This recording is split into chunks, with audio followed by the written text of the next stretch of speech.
On today's episode of A Girl and a Gun, we have lots of news, disturbing news in fact for the Australian film industry, and heaps of product from IBC. That and more coming up. A Girl and a Gun, episode 22, recorded on the 10th of the 10th, 2013, Big News Day. All you need to make a movie is a girl and a gun. Come along and join the party while you stare at the sun. Hello, welcome to A Girl and a Gun, the show for filmmakers and content creators. I'm Phil Moore, and as always, you are John Maisels. I could be John Maisels. You could be. I could be John Maisels. I could be. Now we're going to have lessons in how to pronounce my name for Phil. Maisels. No, Maisels. Maisels. Maisels. You are John Maisels. Very good. Okay, stand by for take two. The French version. I was Yes. doing the French version. French version. Have you been? I've been pretty good. I've been having a lot of fun doing some pretty bizarro stuff. Live television, the Fleet Review. Just did a 3-day conference with. It was just full of top brass. You've been getting around, haven't you? I certainly have. The life of a freelancer. And in fact, the next several weeks you'll be getting around quite a bit, so I don't know how much we're going to see of you. Well, you're going to see a lot of me if we get the Skype working.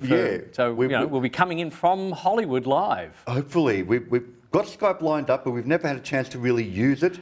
You'll be our first. This is what we you'll do, when we test these things out. We just try this stuff. We'll technology. test it live to where we'll stream it, all the disaster from Skype. But again, even today you've got to dash off, so we're going to get right into it in the news for this week with the breaking news. There we go.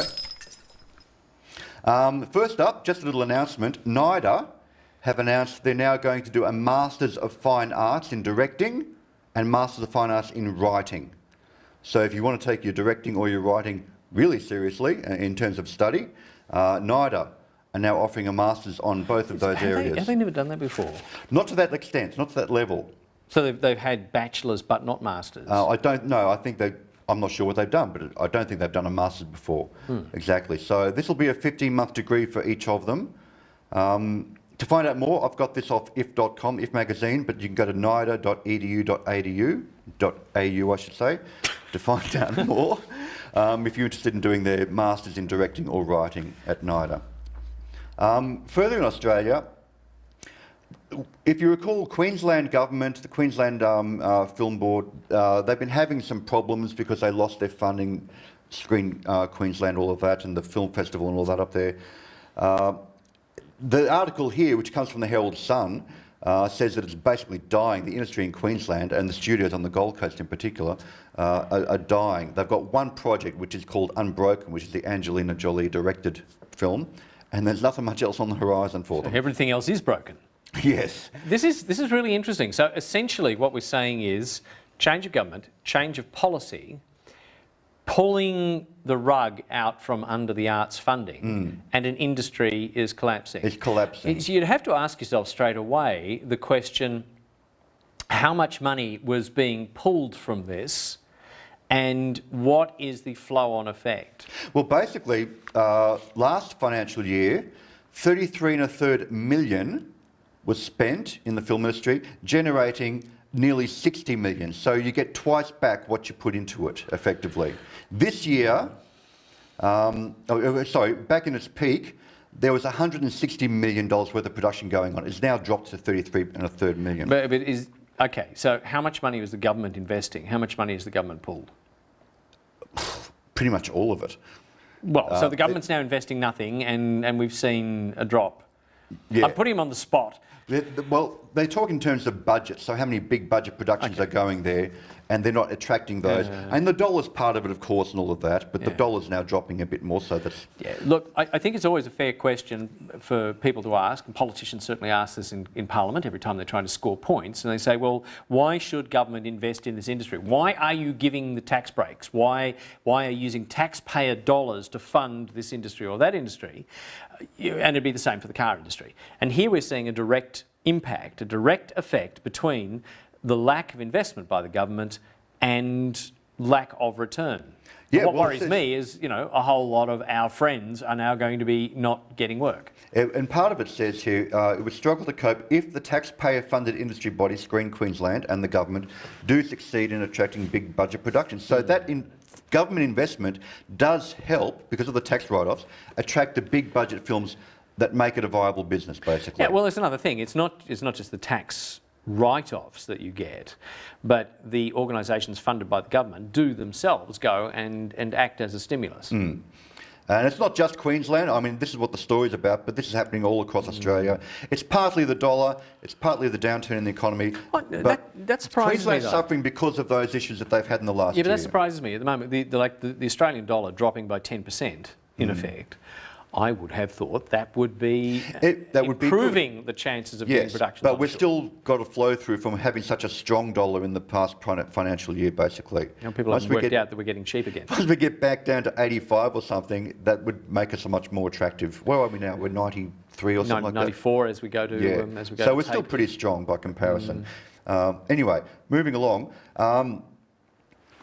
I've got an article here, again, from news.com.au. 36,000 bloody illegal downloads and counting for the Australian indie hit, with producers saying lost revenue will lead to fewer films. This is about an indie-Australian film made in Adelaide called 100 Bloody Acres, a horror film. And it's been on the torrent sites. And they claim they're losing an awful lot of potential revenue because people are downloading it all over the place.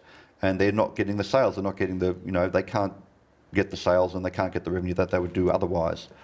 So here's a little Australian film that's struggling for money as it is, like most indie Australian films, low budget films. And piracy is really eating into their possible profit margin, basically. The reaction in Los Angeles is overwhelmingly positive for this film, they say. The same thing happened with Red Dog, 10 Canoes. Out of 40 reviews, they had 3 bad ones. So it's really well reviewed for a horror film, for a genre film. But this is really eating into it. And we don't have a lot of horror films, that genre film, produced in this country. Certainly not that you'd say were good. And when we do, they do well, like Wolf Creek. Saw wasn't made here, but you're right, we should be making more of these because they can do quite well. Unfortunately, as this article points out, their audience, 18 to 24-year-old males, is exactly the demographic that had a torrent since. You sort of have to ask the question, how many of these downloads are for people who know about the film and want to see the film, and how many of them are because they can? They're essentially opportunistic downloads from people who would never go to see the film, but might take a look at it because it's not going to cost them anything. Yeah, if it keeps going this way, because we've got this generation where 1 in 4 think it's okay to do the download, the end result has to be logically that we'll end up with less choice. What they're saying is if this goes on, we just can't afford to make films. It's not profitable. Why would you do it? And this is the old argument. It's like, well, if it's not available, and as you say, if they're not going to go to the cinema to see it, and if it's not available on a cable channel, or we don't have a Netflix or something, if it's not available to purchase affordably, easily, that's on a torrent, I can get it right away. Yeah. Why wouldn't you? That's the argument. It's that difficult area, isn't it? And you set the expectation. We now have the expectation that the software is going to be free, that we're not going to have to pay very much for it. We set the expectation. But I think even 18 to 24-year-olds will pay a couple of dollars for a film that they're into if they can get it now. If they can just buy it on demand from a website, from a Netflix type site, or whatever, if they can download the file for $1, for a couple of dollars from iTunes, wherever it might be, would you pay $2 for a film like that? I mean, you're the demographic. I'm looking at our floor manager here. You're about that age group. There was a comedian, Louis C.K., who set the standard. He basically... Now, if you're going to do this, you need to be on set. There's no point in standing over there. But then you see, you're going to have to bunch up here. You have to bunch up here because, hi. Here's Joe. So, Louis C.K. set the standard when he decided to circumvent all of the distributing methods that they had. Yeah. He said, my new comedy show will be available on my website, and you pay $5 for it. Yeah. And he made $20 million. Well, that's, in a day. and that's essentially the same model that Apple said, you know, we will have our software price point 99 cents, and people go, you know, 99 cents, that's like 3 of those for a cup of coffee, I can do that. Yeah, and yeah, go on. My question to you is the distribution method has not kept up with what's actually how people are getting their movies? Well, Are they the see overheads for DVDs and the overheads for cinemas, is that a defunct method for distribution? And that's a very good question, and it's a very good question for another day. But we'll have to move on. Thanks very much for that. Thank you. Back onto the floor. The opinion of the young. Totally. It's a challenging area, and it's yet to be solved. But you make a good point. It's like the model is changing, and people don't know quite how to adjust to it yet. Yeah, that was his moment of fame. Moving right along. Moving right along. Having said all that, 2014 looks like it's going to be a banner year for Oz cinema, according to If magazine by Don Groves here. There's a lot of good Australian films coming out. Wolf Creek 2, The Railwayman, Tracks, Filoni, Canopy. But not being produced in Queensland. No, or many of them not. Frankenstein, Frankenstein, which is going to be a big one. Lots of films coming out next year, Australian-made films. So, having said that, it's like this year's production's been really good.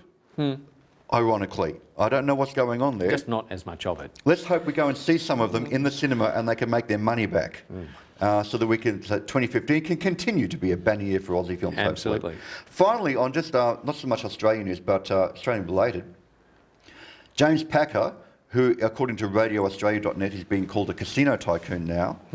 Well, that's because he's no longer a media tycoon. No, he's into casinos. He's really making a big investment for a slate of Australian films being shot in China, or with Chinese co-production. China's the big emerging market in film production.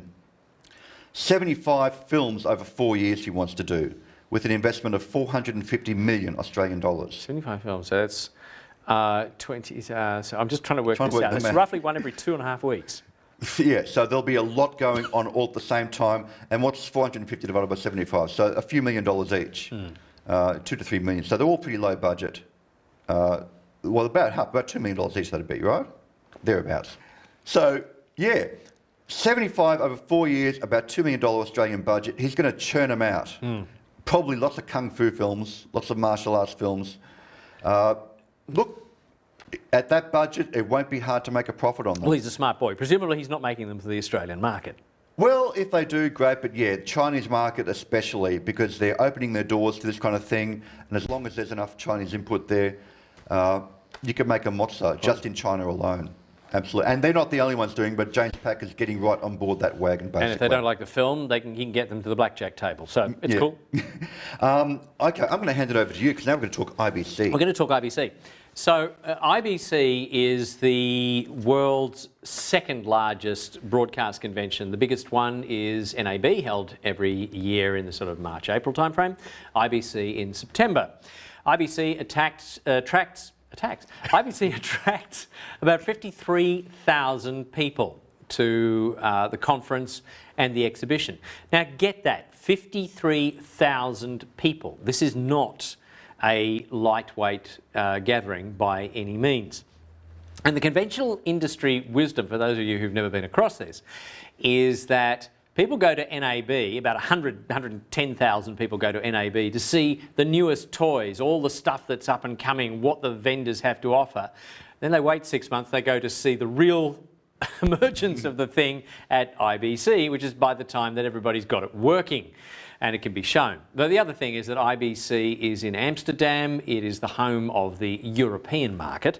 And so IBC is very much focused on stuff that isn't North American, isn't NTSC. So it's product for the European and to some lesser extent. Which format-wise better suits us. Oh, well, it certainly does. Yeah. In terms of the technology, certainly that's the technology that comes straight here. Yeah. Although these days, Yeah. these days, it's pretty much all compatible with everything. Yeah. You know, everything just does every frame not talking rate, standard every def aspect anymore, ratio. so- No, we're not. Okay, so there's some interesting stuff always comes out of IBC. They have some very prestigious awards. They have a very prestigious peer-reviewed conference. It's a hotbed of ideas. Well, you're going and a to great jump place onto some of to, the catch up technical with people. things. I want to start with something that interested me in particular, which was the Panasonic new AVC cam. Ultra-wide angle camera shown at IBC. And if you've got a picture there, if you've got the website there, you can have a look at the actual lens mounting on there. We haven't got the photo, unfortunately, we couldn't get the website up. But it's got these 4 lenses that move, and you get this supreme wide angle lens. So great for sports, great for big events, that kind of thing. Panasonic, again, at the cutting edge. This is it punches a 4K VariCam into 2014, as they say, along with a revamped Ultra P2 format. So they've updated their P2 format. As a camera guy, that intrigued me. Would love to get a hold of that. Check that out. I found this on studiodaily.com, but go to IBC or go to Panasonic, you'll find out more about that camera. What was it called? Just look for ultra wide. Yeah. Panasonic's such an interesting organisation. They produce some really, really interesting stuff. The AG-AC8. Yeah. And we're shooting on Panasonic cameras here, so... Yeah, we like Panasonic. Yeah, we do. They're the 703s, I think. Deloitte, how do you pronounce Deloitte. it? Deloitte? Deloitte. So Deloitte is one of these, accountancy and research firms. They do research. And Deloitte's big pronouncement is 4K is going to happen. We pronounce 4K. We pronounce. I was trying to think of what the term is. They put their finger in some fairly wet sand and said 4K is going to happen. You mean it hasn't happened already? Well, that's why I was sort of wondering why this particular headline. But here's what they're saying: that basically you go back 10 years, and the bulk of sets sold were sort of 20-inch or smaller. It's strange. We just stuck with these imperial measurements. Yeah. So 20-inch or smaller. These days, the smallest TV set that you can get requires you to buy a new house to fit it in the room, because the sets are just getting bigger and bigger and bigger. Deloitte is saying, look, 4K is really set to explode. Now, I find this really very interesting. High definition is 2K. What we call high definition in television is 2K resolution, 1920 or a little bit higher. Roughly 2000 across. Film is generally regarded as 4K, so 4,000 lines. Depending on how you scan I'm not going to go into why it's called that. 4,000 lines of resolution. And when NHK brought out their new ultra high definition system, they actually went 4K. for it's 8K. Oh, okay. The NHK system is actually 8K, and they call that ultra high definition. They got that they got that approved as a standard. Oh, this is the confusing thing about the name. This is isn't it? really bullshit-worthy confusing. But 8K is still going to take a lot of bandwidth and cost a lot of money for the sets and expensive and way into the future. So nobody wants to do that straight away. The manufacturers, having saturated the market with high-definition TV sets and equipment that the TV stations couldn't afford but had to go with because, well, that's what they had to do, have now lumped onto the 4K bandwagon, which they're calling ultra high definition, even though it's not. 4K is actually getting the term 4K out into the industry and getting it out into the consumer space is actually a better idea, because there will be no confusion when we say 8K. So here's what you need to know if you don't already: 2K ultra high definition, 2K, 4K. What is being bandied about now? That is 4 times the resolution, because it's 2K 2 times in one direction, 2 times in the other direction. It's 4 times the resolution. And called Ultra HD for consumers. And that's just annoying. It's just annoying. And I remember. And after all that, Deloitte has said, it's it's going to happen. It's really happening. And you can buy a 4K TV now. They're getting affordable, but there's nothing to show on them. There's no broadcast television to show. Well, we're shooting 4K and above. Yeah, absolutely. But as an aside, I actually saw a piece recently. You've been watching Breaking Bad? I have not. Anyway. Anyway. Vince Gilligan, the creator of Breaking Bad, said at one point, the way they shot that series was much more cinematic, much more designed for widescreen. Yeah. Much more wider shots, not those classic TV close-ups, because America has finally caught up with big televisions, big HD TVs, and finally most living rooms have a TV that can handle a TV show that stands back a bit further and can give you more vista. And look, and Breaking Bad is the first show that really made full use of that in a TV show. Yeah, and I'll absolutely be the first person to say, you know, when you start watching product, 720p and then 1080i and then 1080p, and you go, what would be next? You know, it is compelling. Is it so compelling that I would spend a huge amount of money to get it in my home? I don't think so. Not right now. But boy, you can tell the difference. And when they said, you know, nobody knows, yes, you do. Oh, you can, on a big screen, you can tell it between HD and standard def very much. Once we get to 4K properly, well, we've got to work out how you could deliver the 4K. No one's talking about a disc format, a disc medium like Blu-ray.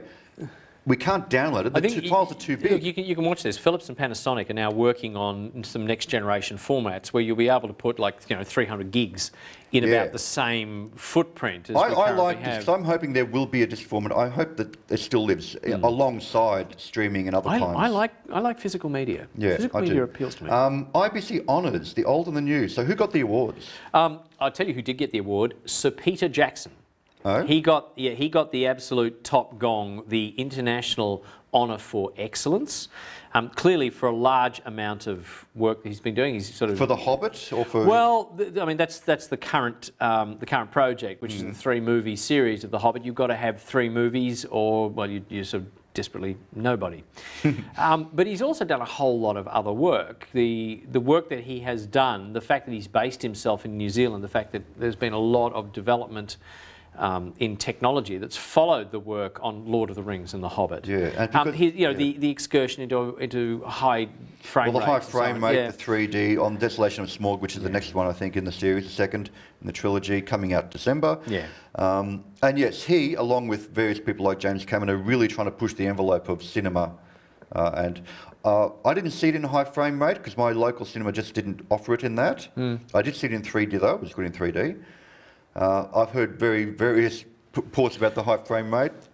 You know, various people have said various things about the reality and the unreality and a lot of other things. Again, a topic for another day. Look, just quickly, the Innovation Award for Content Management went to the Irish national broadcaster RTE for the project called FAST, File Acquisition and Server Technology. There's an acronym for you.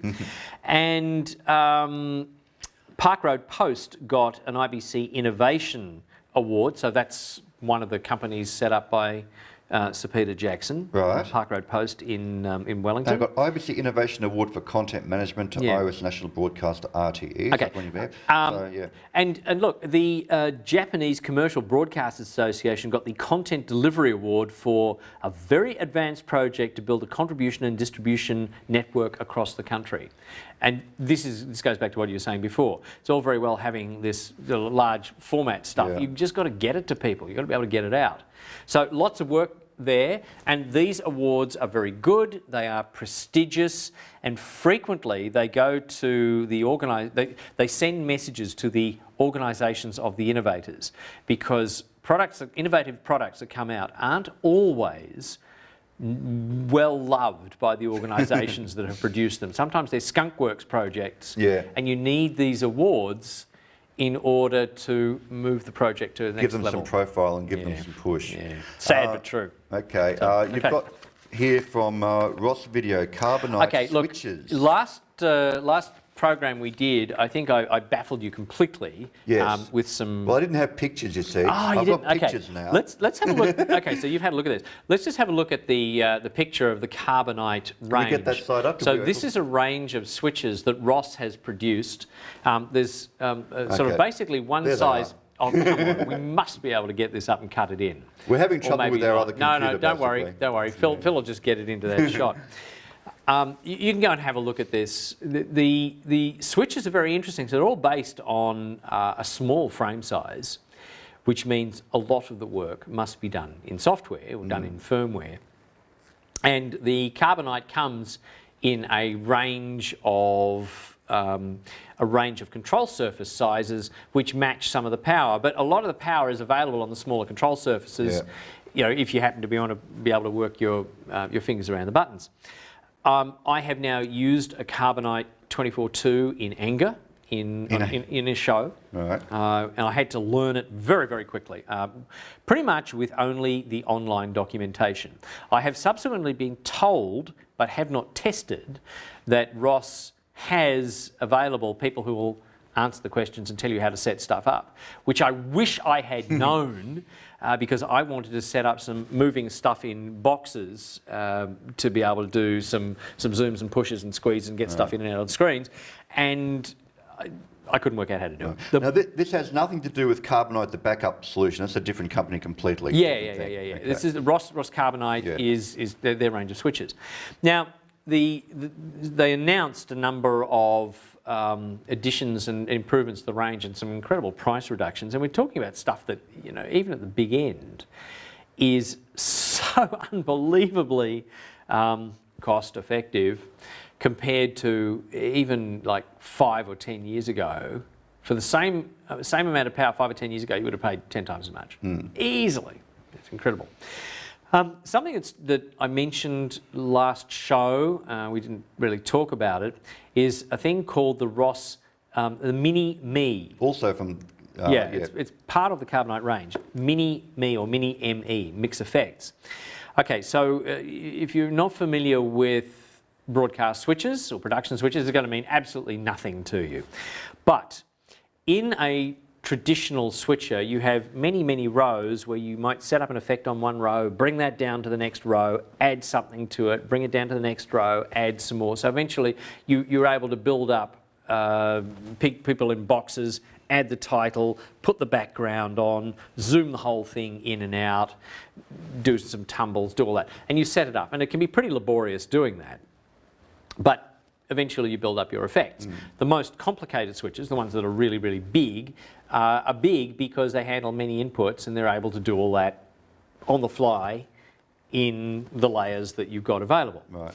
But you can never have enough. Never have enough layers. You never have enough. And so often you waste a whole layer trying to do some trivial effect. You've done 4 people in boxes, done all the squeezes, got them all lined up, and you just want to add a title, but you're out of power on the layer you're on, so you have to go down to the next row. So what's the beauty of Mini Me then? Mini Me is software, and they say, well, you need this extra effect, bring it in there. So it's assignable anywhere you want it, and it only takes up the power it needs. It's only like while it's in use where you need it. It's like the TriCaster. It's all software based, and you know, rather than dedicated. And clearly, it is a piece of software. Yeah. But the impact here is that you can use it where you need to, and then later on you can use that capacity to do something completely different somewhere else in your video workflow. So I just thought it was a really cute idea, and full marks to them for coming up with a really stupid but catchy name. Mini Me. Got to move along here. Yeah, Noah to reinvent video switches again. Well, now, okay, so now a company called Noah, it's Noah Broadcast, which has been backed by EVS, who have made their name really as the doyen of video servers, particularly for broadcast use and slow motion capture and replay. So Noah have now created an entirely software-based, they say it's the fully IT-based live production system that, and I'll read this verbatim, signals the death of traditional video switches. Yeah, and further down it says, an open architecture with off-the-shelf, easily upgradable graphics cards. Yeah, well, why wouldn't you say that? I mean, but again, bolted together bit of hardware and everything's software based. Yeah. So, all right, they're saying they've got the next generation in this. I mean, everybody else is already sort of quasi software anyway. I mean, the TriCaster. Everyone's getting into the video switching game, aren't they? Well, I don't know about everybody, but the Well, there's a lot of game new changes. players. Ross, you know, like if you go back 20 or 30 years, Ross was producing video switches. They're pretty much sort of Grass Valley clones. And these days, Ross is doing a lot of very innovative leading work, probably outstripping Grass Valley in many ways. Because there's a lot of people do anyway. hard to know. That's, again, a There you subject go. for the day, going into more detail on the various vision switches that are out there. We're not going to go into that now, but it's something you can go and look at. Okay. Atomos. We like Atomos. We like Atomos, and we like Atomos because Atomos is an Australian company. Yes. And that's not generally well known. So the Samurai that came out, what would it be, 2 years ago? Just suddenly appeared from nowhere. A year and a half, 2 years ago. Samurai, produced by Atomos, that's an Australian company. And the Ninja and all of those disc recording products. So now, colour calibration. Low-cost colour calibration. Now, it was interesting to see this. I didn't realise that they had worked in conjunction with a thing called the Spider, S-P-Y-D-E-R. Which I've used. They're a monitor calibration That's tool, right, yeah. I've got one. Yeah. And you basically put that on your monitor and you say, right, go and calibrate this. And it will calibrate the monitor that you've got and it'll calibrate it against other monitors. So you can then be relatively sure that when you're doing work on the screen, the colours that you're seeing on the screen are actually going to be meaningful when your work goes to somewhere else. Yep. So it's a really useful and not terribly expensive tool. And Atomos has now brought out sort of their version. So the Spider is built by a company called Datacolor, but Atomos has done some software, and it says that with these two things together, you have the killer product that will calibrate your monitor to Rec 709 or to 6500 Kelvin white point. So that's the white point for television, the defined white point for television. And it looks pretty cheap too. It was 149 euro. Yeah. Yeah, so $200. Yeah. Anyway, for more, look up Atomos for their calibration tool. Yeah, and remember, they're Australian, by Australian. An important very bit of news that came out this week, Adobe... Not an Australian company. Not an Australian company. Adobe Creative Cloud got hacked. And they lost 2.9 million Adobe customer records were stolen. Although they say that they were encrypted, so that no vital information got known. However, 2.9 million Adobe customers, the details were at risk. And they've been sending out an email to people who might have been subject to this to say, change your emails, change your passwords everywhere, that you might have used the same ID. The good news is the email was sent out on a PDF, so nobody can change it. If you have a look on adobe.com blogs, they have their very safe announcement saying it's okay, it's under control. And look, it is true, and people have been up in arms, how could this happen to Adobe? Well, frankly, anyone can break into any of these companies. It happened to PlayStation a couple of years ago. If they're serious hackers, they can get into anywhere. So I think Adobe did take valid security measures, but they got broken anyway. It's unfortunate, it's really unfortunate this happened, and obviously they're going to try and strengthen it. In America, they're offering to all their customers a year's free security monitoring. They're not offering that in Australia, however. And there's a company that does that for them, and that's the same thing that happened with the Sony network, PlayStation network. It's a big problem, and it doesn't make Adobe look good, but this stuff happens. I don't hold Adobe at fault, but being an Adobe customer, it makes me nervous. So has anybody compromised your credit card yet? I did not get the email from them, and I don't think I think it's mainly American customers that were compromised with this. But who can say? Because I've just been looking for an opportunity to get Phil in a compromising position. There's nothing there to take, believe me. You wouldn't get very much. So if you're an Adobe customer, just check that out if you fear that, and maybe it's worthwhile changing your passwords and IDs anyway if you use the same ones that you used for the Adobe account. Moving along. You mean there's more? Oh, there's more. I've got a few more stories we're just going to rattle through. Vimeo.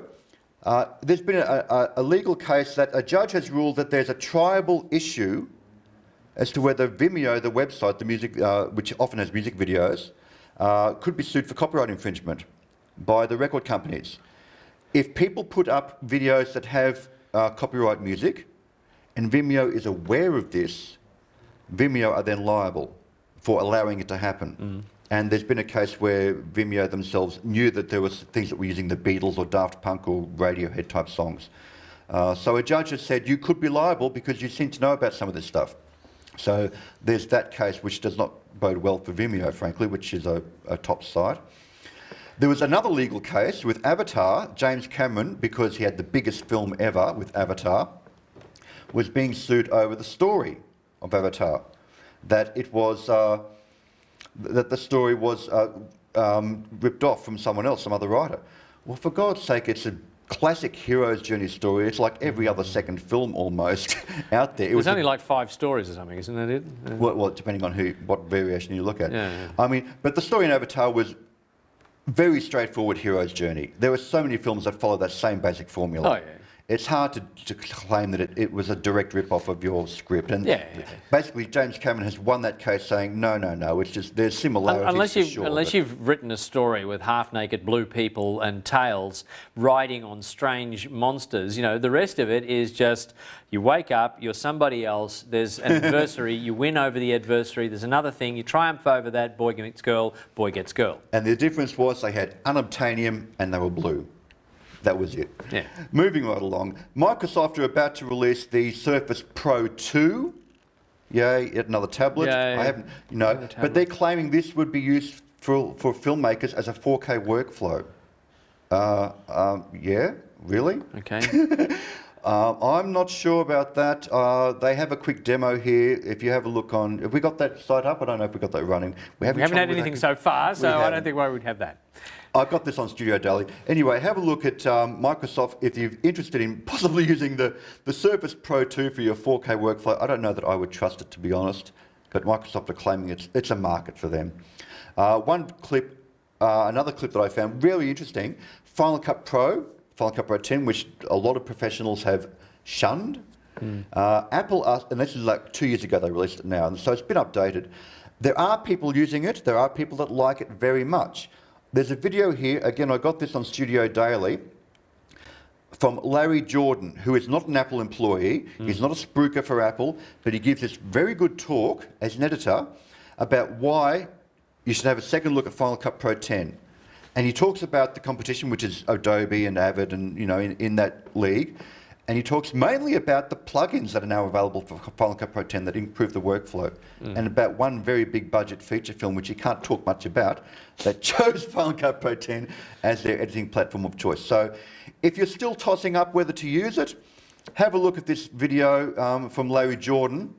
And I presume we haven't got the video running. We can't do that. He makes That was apparently a very good guess. He's making a case for Final Cut Pro 10, and it's a very good argument, from someone who's objective and not trying to sell the product, basically. That comes from Super Meat in Amsterdam, the original talk. You'll find it on YouTube, and I found it on Studio Daily there. To finish up, do we have this website there? This bit about colour grading machete? Nothing. Our computer has crashed, I think. All right. This came from Creative Cow. Look it up, please. Colouring Machete Kills, which is the new Machete film that's coming out later this year from Robert Rodriguez. There's a great little story here from Deborah Kaufman about Natasha Leonette, who is the colour grader for most of Robert Rodriguez's films. And she gives a really good article about her approach to colour grading and colour correction. And there's some really cool before and after shots, which I'll quickly show you some there if we can get them on the camera. Like something like this. You won't get a very good look at them there, but some before and after shots of some scenes from Machete, and you can see what a big difference colour grading can make. And Robert Rodriguez, he shoots digital. He loves really playing with the post and the colour grading of it. I got the first Machete. It's a great film if you like big, stupid action films. This will be another one like that. Anyway, if you're into colour grading, have a look at that. I found that on creativecow.net. We're going to have to wrap it up because you've got to shoot through. I do. You? So we've got big stupid action film, and we've got some big stupid action. Big stupid action. Thank you very much. We have no Pick My Brain for today, but that was heaps of news for us to get through. So thank you very much, John. If you want to contact us at A Girl and a Gun, that lower third might pop up. There we are. Veronica at agirlandagun.tv. If you want to drop us an email, drop us a Pick My Brain question. If you have any news items that are worth having a look at, and what camera are you on? I'm back on here now. Good. I keep forgetting about that second camera over there. How can you forget about that second camera over there? It's always been there. It's always been there, but I never look that way. It's over Give me there. the two-shot. Give me the two-shot. Hello. Hello, Bye-bye, two shot. world. Okay, now we can go. Bye-bye, world. That's a wrap. That's See it. you next time.